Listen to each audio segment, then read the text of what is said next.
Right, day one, tell me about how excited you are to see this team out here, knowing how hard they worked in the offseason. Yeah, there's a buzz in the air always when the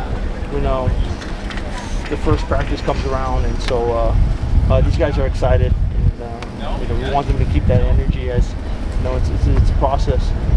It's the consistency to stay through and keep it all the way to game one. Game one's a little ways away, and so as long as they're getting better every day, and the energy is high, and the want to get better is there, they're going to be fine. Coach, is there anything you can tell us about Stephen McBride's situation? Any updates or clarity right now? Yeah, I can't talk about any of the details, nor do I know a lot of any of the details, and so it's not something I can speak about. Can you tell us about what you saw from the receivers today, the guys who were here? Yeah, it's a deep group. Tyler Hines is out there. Alex Perry comes back. Jonah Panomi comes back. Kel out there, transferring from Kentucky. Spencer Curtis transferred from Nevada. Those guys are getting better, and I look forward to watching them go out there and compete. But the group is deeper. They're older. They have more experience in this offense, so I expect them to do well. So Shaky's number one, right? In the quarterback room, just kind of being more familiar with the offense and just having gone through the spring and last season, and just how have you seen them develop? The receiver room? The quarterback room. Oh, the quarterback. Yeah. Hey, the quarterback room has been really good. Braden is number one. He's a guy that played at a high level, especially toward the end of the year last year, gaining that momentum. We expect him in the second year to get his feet underneath him and understand his reads. He's functioning very well, and he sees a lot of things, and we expect him to be the guy. But 2, 3, and 4 with Jake, John, and Micah, they're really good quarterbacks. We don't have a big quarterback room, but for what the 4 guys bring, it is a solid group. And they all can function at a high level, and so they're getting more comfortable into year 2.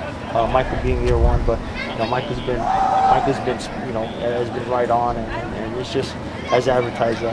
He's pretty special. With a small quarterback room, are they all going to be taking a lot of the majority of reps? What do you do about a scout with quarterback as the season gets going?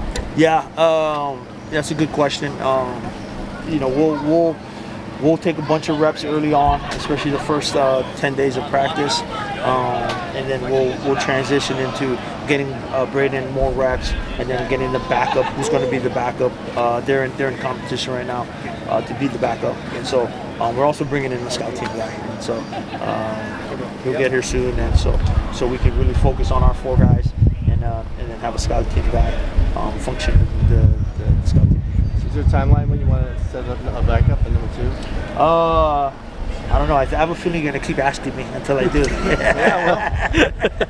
I don't know yet. I mean, it's really a competition because they've been playing at a high level, and they've had 850 reps in the summer competition, 7-on-7, and they've all been doing well. And so, talking to Coach Dan, we want to see them function and want to see them go.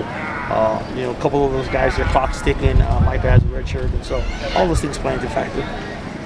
You and Coach Thurman have a better idea from the spring till now, the kind of defense, scheme-wise, just energy-wise, or anything like that you want to run?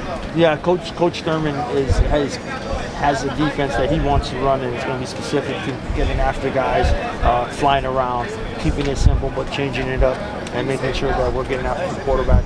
The biggest thing that we're really focusing on is just the fundamentals and the details and the technique, tackling guys, blocking guys, but really focusing on tackling. Tackling is huge for us, and so, but coaches. Coach has a defense, and he knows what he wants to do, and so that's why he's here.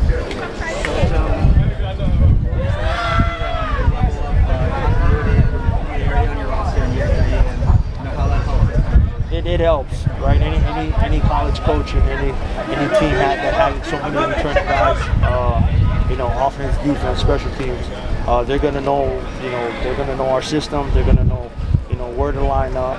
The simple things of what they're doing every day, where they're going. That all plays into factor. And so the continuity is really good, and them having understanding now. It's talking to them about teaching the younger guys. And we're really developmental.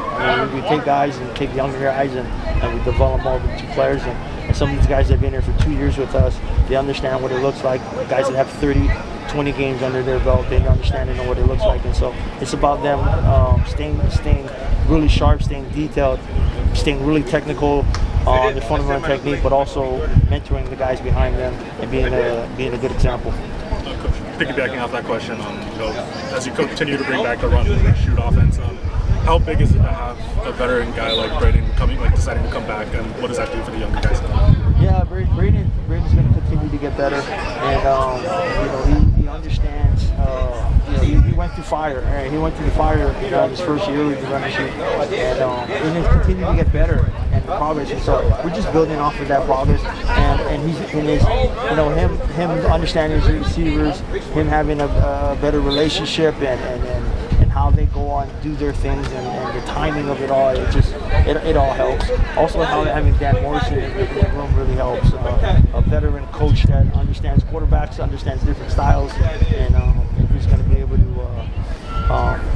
really hone in and coach them and know what Braden needs, to know what Jay needs, to know what John needs, or Micah. So very important that Braden takes a lot of the reps and gets sharp, but with Dan's there to mentor him.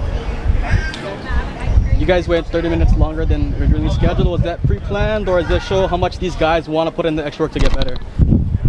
Oh, I didn't know what we pre-planned. Oh, I thought it was 7 to 9, but you guys were here longer. Yeah, I think on the schedule, there's a miscommunication. We were planned for about a 2-hour and 30-minute practice, and given the, what you guys don't see at 6 o'clock is the specialists come out and they're practicing the whole time, from 6 to 7. And so, we work through some of the things that go on here. But it was a work day, and usually Tuesday and Wednesdays are work days for us. And so making sure that we get our work in on this Wednesday.